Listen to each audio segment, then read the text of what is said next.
नमस्कार दोस्तों, मेरा नाम है राहुल और स्वागत है आपका इंडियन ज्योग्राफी की एक और क्लास में, जिसमें आज हम पढ़ेंगे सोइल को।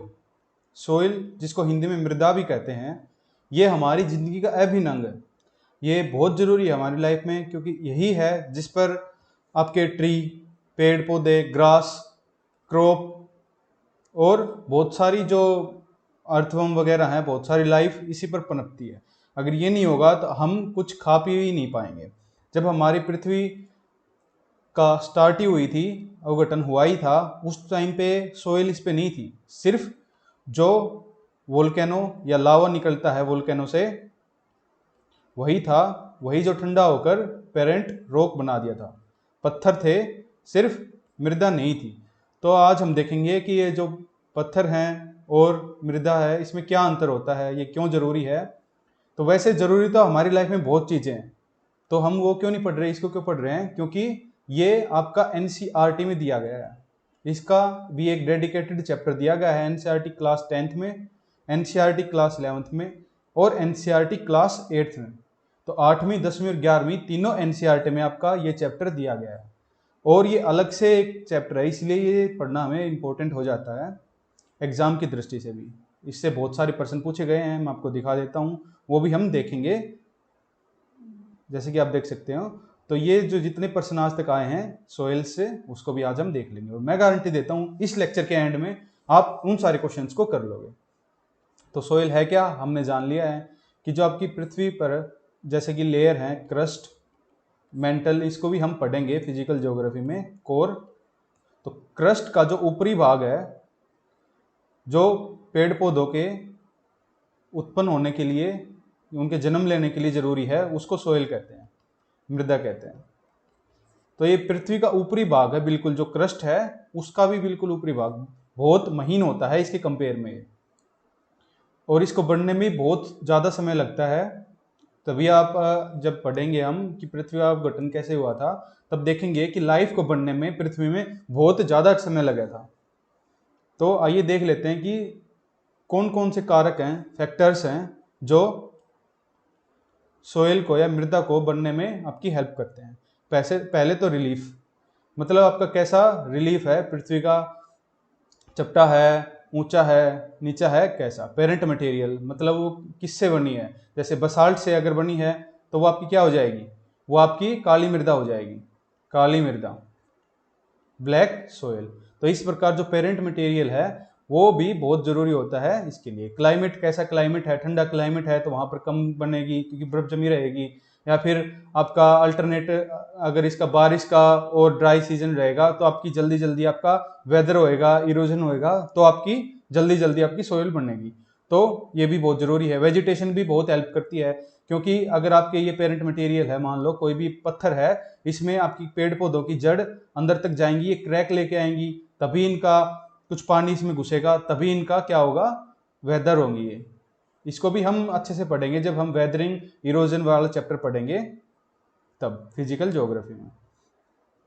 उसके बाद अदर लाइफ फॉर्म, जैसे अर्थवर्म वगैरह हैं, अंदर रहते हैं, बैक्टीरिया वगैरह हैं जो पृथ्वी के अंदर रहते हैं, तो वो भी बहुत हेल्प करते हैं इसको क्या करने में, तोड़ने में। जो पेरेंट मटेरियल है उन पे क्रैक लाने के लिए ये हेल्पफुल रहते हैं ये सारी चीजें। उसके बाद जो आपकी विंड वगैरह है, जो आपका फिजिकल सन है, विंड है, टेम्परेचर है, उसके कारण ये आपका टूटता रहता है और उसके कारण ही आपकी सोइल बनती है। टाइम तो सबसे बड़ा फैक्टर है ही, कि मतलब टाइम नहीं होगा, क्योंकि एक 0.1 मिलीमीटर की जो आपकी लेयर है अर्थ की, उसका बनने के लिए भी ऑलमोस्ट 100 साल के आसपास लग जाते हैं।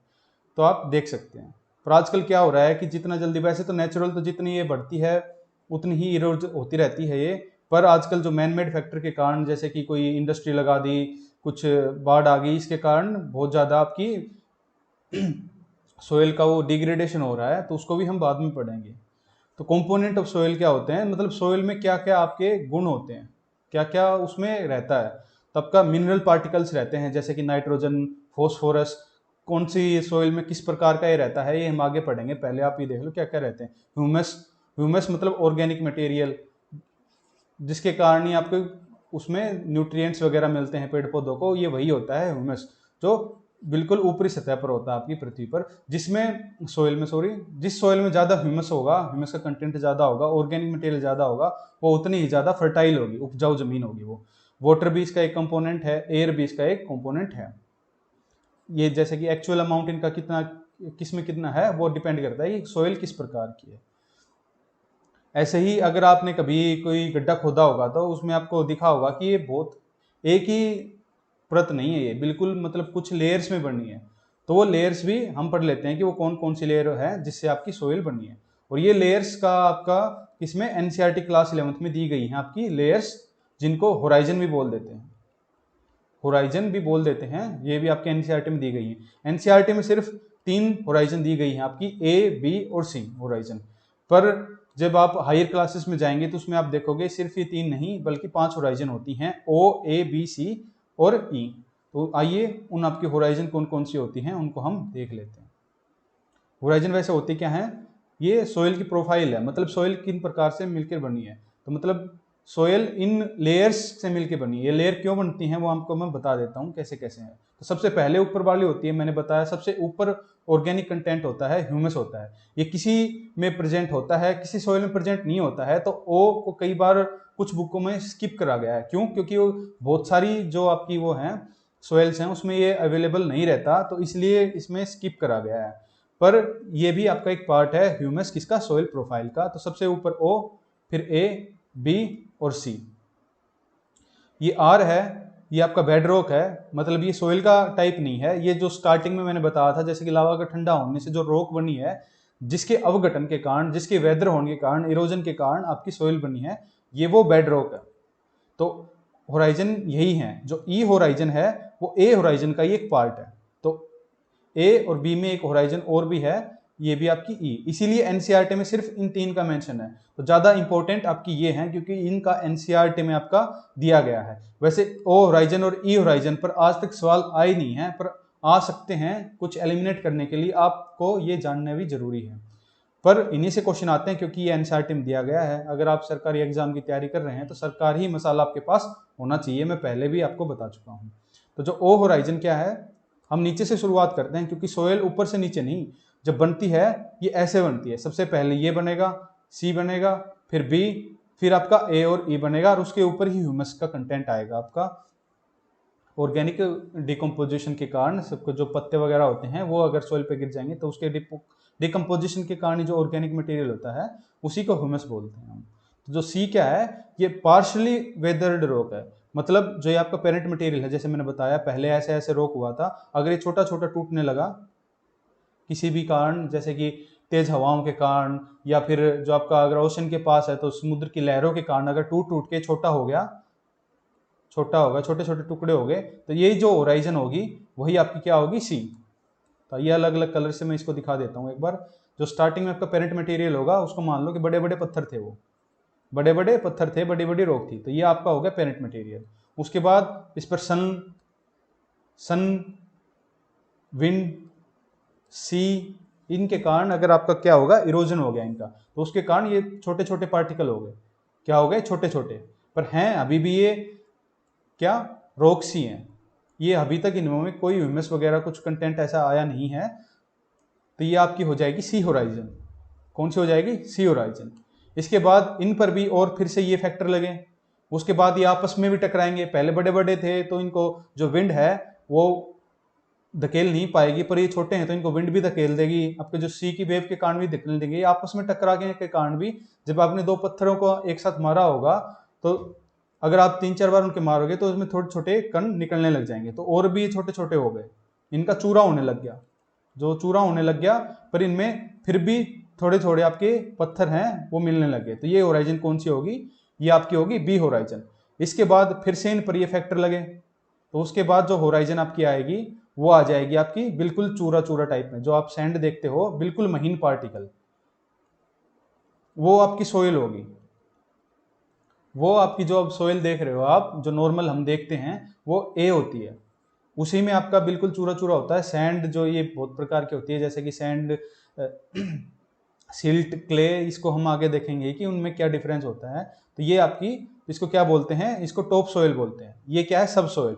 सब सोइल मतलब छोटी सोइल, तो मतलब सोयल से पहले का जो पार्ट है वो सब सोयल होगी, उससे पहले पार्शली जो वेदर्ड पेरेंट मटेरियल होंगे वो आपके बी सी में होंगे, और उसके बाद जैसे ही इस पर पानी वगैरह पड़ेगा तो इसमें लीचिंग हो जाएगी। लीचिंग क्या होती है कि पानी इसमें रिसाव हो जाएगा, रिस के कुछ जो इनके पार्टिकल हैं, जो मिनरल्स वगैरह हैं, वो रिस के पानी के साथ बह के उनके साथ केमिकल रिएक्शन करा के कुछ एक अलग से लेयर बना देते हैं। उसी को क्या कहते हैं, उसी को हम ई कहते हैं। तो ई क्या है, ये इलोवेशन लेयर है, मतलब लीचिंग के कारण जो मटेरियल है, मिनरल्स हैं, उनके लीचिंग के कारण जो लेयर बनती है उनको ही ई कहते हैं। तो आपकी 4 लेयर हमने पढ़ी हैं, ए, बी, ई और सी। ये डी है आपकी, ये सॉइल की लेयर नहीं है, ये आपका पेरेंट मटेरियल है, जो स्टार्टिंग में आपका मटेरियल होगा, पेरेंट मटेरियल जिसको बोलते हैं।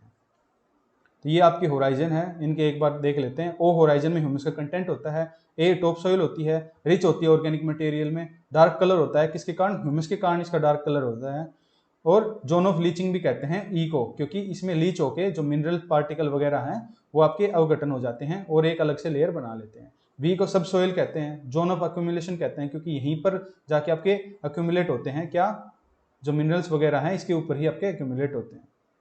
सी होराइजन में बेड रॉक होती है आपकी, मतलब बेड रॉक नहीं, सॉरी, ये आपका जो पार्शली वेदर्ड पेरेंट रॉक होता है, आपका बेड रॉक का पार्शली वेदर्ड होना ये वो होता है। तो हम जो सोइल है, ये तो हमने देख लिया कि सोइल है क्या।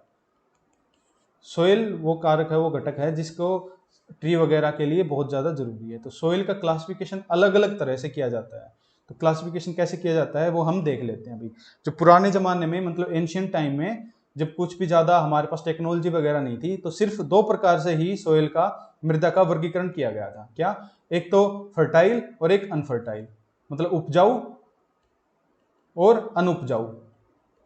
पहले तो लोगों को यही देखा था कि उपजाऊ या तो उपजाऊ है या अनुपजाऊ है। तो पहले सिर्फ 2 ही थे, उर्वरा और उसारा।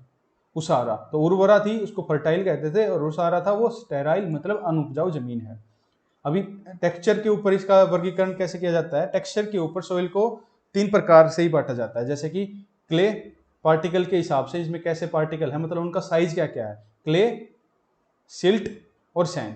जो क्ले है उसमें क्या होता है, उसमें सबसे पतले पतले 0.002 मिलीमीटर से कम के साइज के आपके कण रहते हैं। जैसे महीन कण रहेंगे, इनका साइज क्या होगा, डायमीटर क्या होगा, इनका डायमीटर 0.002 मिलीमीटर से भी कम होगा।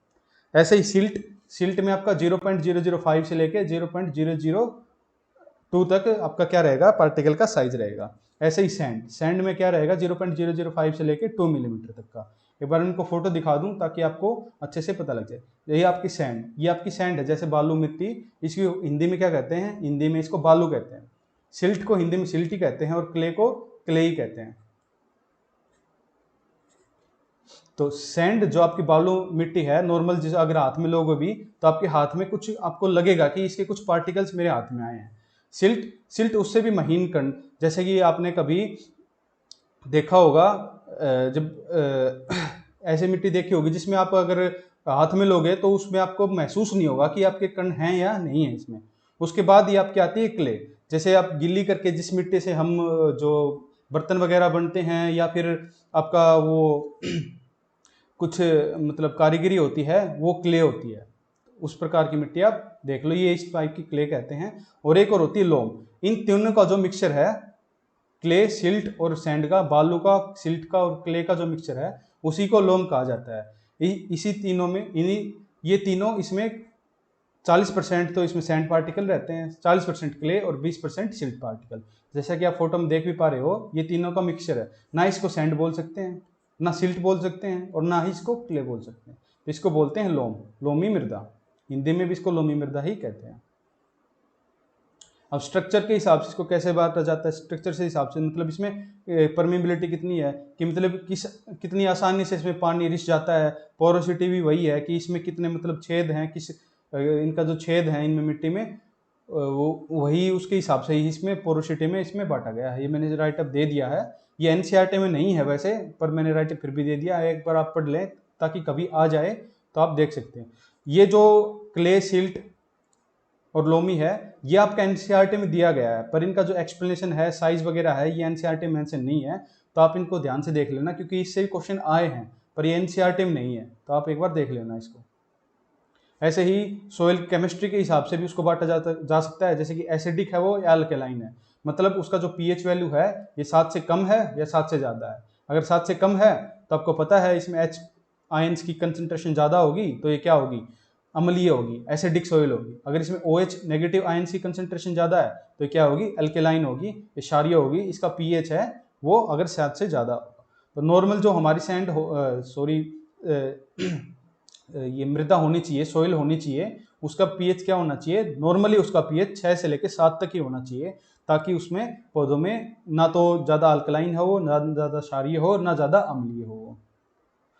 ऐसे ही कुछ एक बार क्वेश्चन आ जाता है, ऐसे ही एक टाइप की मृदा होती है एल्कलाइन और सलाइन। सलाइन मतलब लवणीय, नमकीय मृदा।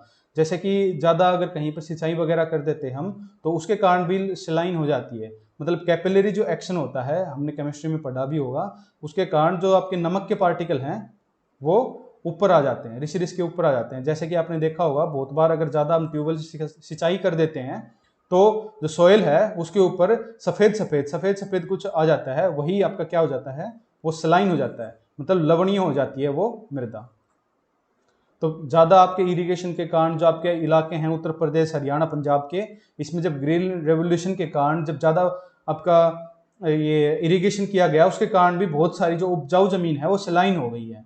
तो जो सबसे ज़्यादा सलाइन भूमि है वो कहाँ पर है, सबसे ज़्यादा जो सलाइन है वो आपकी गुजरात में है, और जो सबसे ज़्यादा अल्काइन है एरिया के हिसाब से वो किस में है, वो आपकी यूपी में है। तो ये भी क्वेश्चन आया है बहुत बार, तो आप एक बार देख लेना। सबसे ज्यादा सलाइन है, लवणीय मृदा कहां पर है, सबसे ज्यादा गुजरात में। और जो सबसे ज्यादा अल्कलाइन मृदा है एरिया के हिसाब से हेक्टेयर में, वो किस में है, वो आपकी उत्तर प्रदेश में है। क्योंकि आपने देखा होगा ये रन ऑफ कच्छ वगैरह, इसमें आप जमीन से मतलब पानी सुखा कर भी सॉल्ट निकाला जाता है, तो सबसे जो ज्यादा सलाइन भूमि होगी वो कहां पर होगी, गुजरात में होगी। इससे भी आप याद कर सकते हैं। और सबसे ज्यादा अल्कलाइन है वो कहां पर है, वो आपकी उत्तर प्रदेश में है। कलर के हिसाब से भी इसको बांटा जा सकता है, जैसे लाल, रेड, येलो, ब्लैक, ऐसे। और कुछ ये भी ICAR ने, जो इंडियन एग्रीकल्चर डिपार्टमेंट है, उसने भी कुछ, Indian centre for agriculture research है, इसने भी कुछ जो USDA है, US डिपार्टमेंट ऑफ एग्रीकल्चर, उसके साथ मिलकर कुछ जो US डिपार्टमेंट की ये क्लासिफिकेशन है, ये ज़्यादा इंपॉर्टेंट है नहीं, अभी तक एग्जाम में नहीं आई है ये, पर ये NCERT जो ये टेबल है ये NCERT में दी गई है, तो इसको एक बार हम देख लेते हैं कि ये क्या क्या होती है। तो इसमें कुछ 7 प्रकार के आपके टाइप दिए गए हैं सोइल के, जो किसने दिया है, ये आपके USDA, US department of agriculture ने दिया है, और ICAR ने भी इस क्लासिफिकेशन को एक्सेप्ट किया है, इसलिए ये हमारे लिए जरूरी हो जाते हैं। तो इसमें इंसेप्टिसोल, एंटीसोल, एल्फिसोल, वर्टिसोल, एरिडिसोल, यूल्टिसोल और मोलिसोल आपके टाइप हैं। इसमें क्या क्वेश्चन बन जाता है, बन सकता है, मैं आपको बता देता हूँ कि सबसे ज्यादा इंडिया में पार्ट किसका है, परसेंटेज किसकी है, सबसे ज्यादा इंडिया में परसेंटेज इंसेप्टिसोल की है। अभी तक क्वेश्चन आया नहीं है, अगर क्वेश्चन आएगा तो देख लेना, कभी भी आपका यही आएगा कि सबसे ज्यादा आपकी किसका पार्ट है, सबसे ज्यादा आपका इंसेप्टिसोल का आपका पार्ट है। अगर इसका कोई ये भी पूछ ले कि ऊपर से नीचे, मतलब सबसे पहले सबसे ज्यादा इंसेप्टिसोल, फिर एंटीसोल, फिर एल्फिसोल, फिर वर्टिसोल, ये आपका क्लासिफिकेशन है। ये क्या होती है मैं आपको बता देता हूँ थोड़ा थोड़ा, कि जो रिसेंट है, रिसेंट का ENT लगा के ही एंटीसोल, सोल मतलब सोयल, ENT रिसेंट का, तो सबसे जो रिसेंट सोयल है, जो सबसे नई बनी है, वो कौन सी है, आपकी एंटीसोल होती है। उसके बाद आती है, इससे जो थोड़े सा टाइम के बाद जो बनेगी वो हो जाएगी इंसेप्टिसोल। इंसेप्शन मतलब किसी चीज का बनना, आपने मूवी भी देखी होगी इंसेप्शन, तो उस आप देख सकते हो जो इंसेप्शन है उसी से ही आपका आया है इंसेप्टिसोल। तो इंसेप्टम जो लैटिन भाषा का एक शब्द है उसी से आया है, बिगिनिंग से इंसेप्टिसोल आपका। ऐसे ही वर्टिसोल में आपकी वर्टिकल लेयर्स ज़्यादा अच्छे से दिख पाती हैं, ऑक्सीसोल में ऑक्साइड होती हैं, एल्फिसोल में AL और FI, ये गलत FE भी मान लो इसको, तो मतलब इसी से आपका आया है। तो इसमें एल्यूमिनियम और आयरन, FE इसका सिंबल होता है आयरन का, और AL एल्यूमिनियम का, तो एल्यूमिनियम और आयरन की इसमें मात्रा ज़्यादा होती है, इसलिए इसको एल्फिसोल कह देते हैं। मोलिसोल सॉफ्ट सोयल है, ये आपकी जो ग्रासलैंड है वहां पर आपकी होती है। इससे ज़्यादा आपको जानने की जरूरत है नहीं, आज तक क्वेश्चन आया भी नहीं है, ना NCERT में इनको एक्सप्लेन किया गया है। सिर्फ आप इतना जान लें कि सबसे ज़्यादा आपका भाग है इंडिया का वो किस में है, वो इंसेप्टिसोल में है, उसके बाद एंटीसोल। और जो सबसे रिसेंट नहीं है एंटीसोल, ये सबसे रिसेंट आपकी एंटीसोल है, बस आप ये ध्यान रखना।